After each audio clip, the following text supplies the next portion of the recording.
Last up, solve this trig equation on the interval 0 to 2 pi.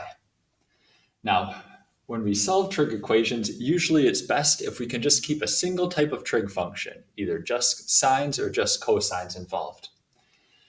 We're going to want to sub out this cosine of 2 times t using one of these three expressions. Now, I would suggest that we use the second one because that's the only one that just has cosine in it. And we've already got another cosine in the problem, so let's go with option number 2. So we'll have the cosine of 2 times t equals 2 times the cosine squared of t minus 1 equals, bring down the cosine t. Now, one of our common strategies has been, when we're solving trig equations, to pull all the terms over to one side, get it set equal to 0, and factor it. And so that's what we'll do here as well. Subtracting cosine t from both sides, we're going to have 2 cosine squared of t minus the cosine of t minus 1 equals 0. Now, this is one of those quadratic type trig equations. So this is essentially like 2m squared minus m minus 1 equals 0. We would factor that using 2m and m to get our 2m squared. We would need a minus 1 and plus 1 to multiply together to get the minus 1.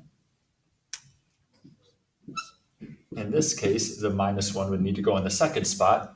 If you FOIL this out, you're going to see that it would equal this equation. So we're going to factor the equation in our current problem in the same way. 2 times cosine of t and cosine of t, where we've got 2m and m. Then we'd have plus 1 and minus 1. So let's get rid of that. Now we've got 2 factors. Set each of them equal to 0 and solve.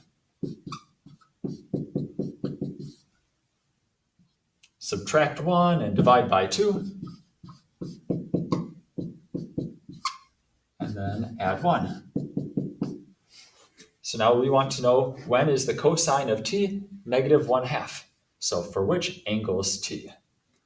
We see that cosine is negative and cosine is negative over in quadrants 2 and 3.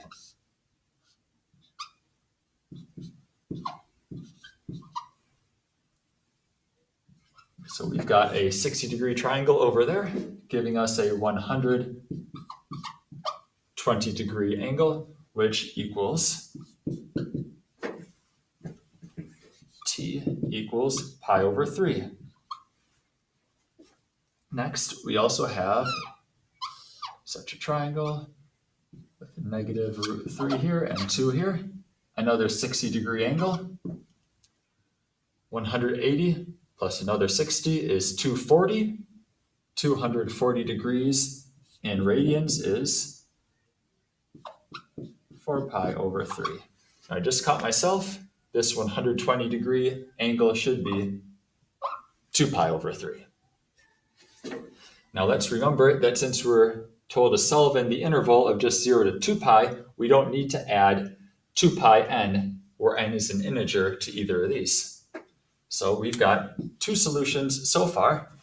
Next, for cosine of t is 1, the cosine graph,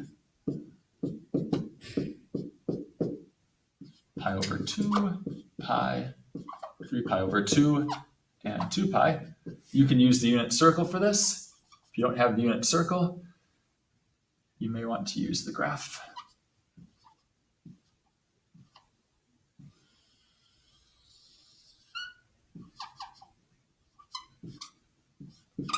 And so the cosine of an angle is 1 at 0 radians and at 2 pi radians and so forth. So we've got t equals 0. We don't use t equals 2 pi because it says in the interval up to, but not including 2 pi.